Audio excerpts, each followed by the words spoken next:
दोस्तों नमस्कार। 14 सितंबर सन 2024 colonel Ajay CO Ajay astro money guru first global astro finance digital channel से आपसे मुखातिब होता हूं।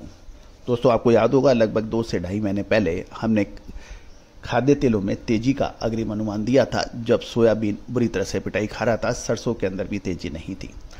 शानदार तेजी पिछले 1.5 महीने के अंदर सरसों में दिखाई दी और सोयाबीन में पिछले 15 दिनों में शानदार तेजी दर्ज हुई। दोस्तों तेजी आने के बाद सब तेजी की बात करते हैं, मंदी के आने के बाद सब मंदी के कारण गिनाते हैं।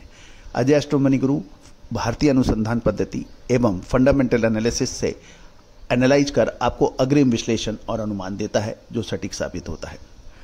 दोस्तों व्यापार व्यवसाय अनुसंधान का है, विश्लेषण का है, अग्रिम अनुमान और अंदाजे का है। जो इसमें जितना अधिक सटीकता से अनुमान विश्लेषण लगा लेता है वो उतना ही बड़ा कामयाब बिजनेसमैन बनता है।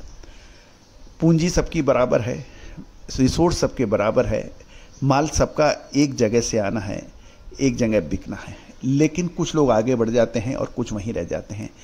उसकी वजह सिर्फ अनुसंधान की कमी है, विश्लेषण की कमी है, अग्रिम आकलन की कमी है और साहस की कमी है। अजय एस्ट्रो मनी गुरु इन सभी को पूरा करने में आपकी मदद करता है। विशेष रिसर्च रिपोर्ट उपलब्ध है, सहयोग राशि अदा करने पर उपलब्ध हो सकती है।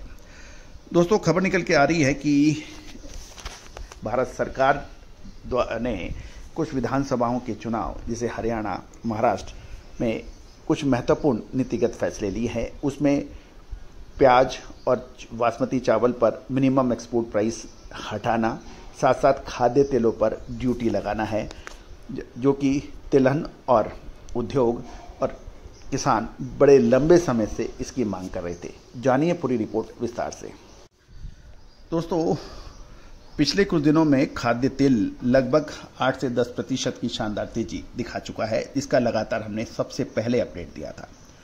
खाद्य तेल एवं तिलहन उद्योग पिछले 1.5 सालों से लगातार ड्यूटी बढ़ाने का सरकार से अनुरोध कर रहा था, क्योंकि किसानों को उनकी उपज का सही दाम नहीं मिल रहा था और छोटे और मझोले मिलर्स बड़ी परेशानियां उठा रहे थे। लेकिन सरकार कीमतों पे नियंत्रण रखने के उद्देश्य से ड्यूटी नहीं बढ़ा पा रही थी। लेकिन अब सरकार ने कुछ नीतिगत फैसले लिए हैं। उसमें से खाद्य तेलों पर इंपोर्ट ड्यूटी वृद्धि का एक अहम फैसला लिया है। गौरतलब है कि इंपोर्ट ड्यूटी वृद्धि से कुछ महत्वपूर्ण परिवर्तन, कुछ फायदा हो गया। एक तो यह है कि इसमें 20% इंपोर्ट ड्यूटी खाद्य तेलों पर लगाई गई है। एक निर्णायक नीतिगत बदलाव में भारत सरकार ने घरेलू कृषि को बढ़ावा देने और आयात पर निर्भरता कम करने के लिए साथ साथ किसानों की उसकी उपज का सही दाम मिले, और इसलिए खाद्य तेलों पर मूल सीमा शुल्क जिसे BCD कहते हैं उसमें वृद्धि की है। ये तत्काल प्रभाव से कच्चे सोयाबीन, पाम और सूरजमुखी तेल पर मूल सीमा शुल्क जिसे BCD कहते हैं 0 से बढ़कर 20% हो गया है, और 5% मानक उपकर और 10% कृषि उपकर शामिल करने के बाद इन तेलों पर कुल प्रभावी शुल्क 27.5% हो गया है। परिष्कृत खाद्य तेलों पर पाम, सूरजमुखी और सोयाबीन के लिए समायोजन और भी अधिक स्पष्ट है और इनका शुल्क 12.5% से बढ़कर 32.5% हो गया है। अतिरिक्त उपकर के साथ रिफाइंड तेलों पर कुल आयात शुल्क 35.75% पहुंच जाता है।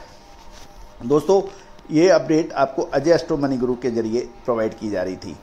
गौरतलब है कि इंपोर्ट ड्यूटी बढ़ने से पोर्ट पर क्रूड पाम ऑयल की जो पैरिटी लगभग 6 रुपये प्रति किलो थी, अब 11 रुपये प्रति किलो डिस्पैरिटी आ गई है। 10 रुपये प्रति किलो सोया तेल की इंपोर्ट पैरिटी अब 10 रुपये प्रति किलो डिस्पैरिटी में बदल गई है। ये परिवर्तन है। इंपोर्ट ड्यूटी बढ़ने से खाद्य तेलों की आयात की लागत और लैंडिंग कॉस्ट भी बढ़ जाएगी। खाद्य तेलों में अब 5 से 8 रुपये प्रति किलो की तेजी तो ऑलरेडी बन गई है अफवाह से। अब इसमें कुछ और ड्यूटी बढ़ने से खाद्य तेल एवं तिलहन उद्योग के लिए एक राहत की खबर है। इससे खाद्य तेलों में कुछ मजबूती या कुछ तेजी देखने को मिल सकती है और इससे किसानों को जो ऑयल सीड्स हैं, तिलहन हैं, उनके अधिक दाम मिलने की प्रबल संभावना बन गई है। तो दोस्तों अब देखना यह है कि इसका समायोजन यानी एडजस्टमेंट में थोड़ा समय जरूर लगेगा, लेकिन कुल मिला के ये एक राहत की खबर है तिलहन एवं ऑयल सीड्स उद्योग के लिए और किसान एवं व्यापारियों के लिए। दोस्तों, ये कदम एक महत्वपूर्ण समय पे आया है क्योंकि सोयाबीन की फसल बिल्कुल सर पर है।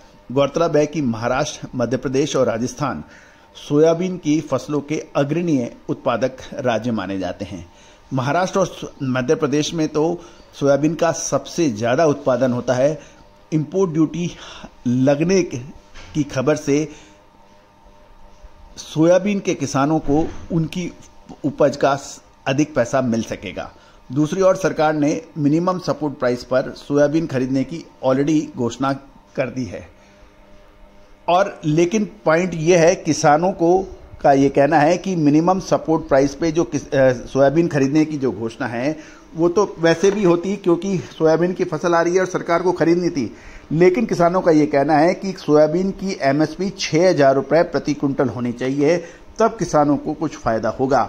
अन्यथा एमएसपी पे माल खरीदना सरकार को हर साल खरीदती है, इस बार भी अक्टूबर से जनवरी के बीच में खरीदी जाएगी, तो इसमें कोई नया नहीं है। लेकिन फायदा तब किसानों को होगा जब 6,000 रुपये प्रति क्विंटल का भाव उन्हें मिले।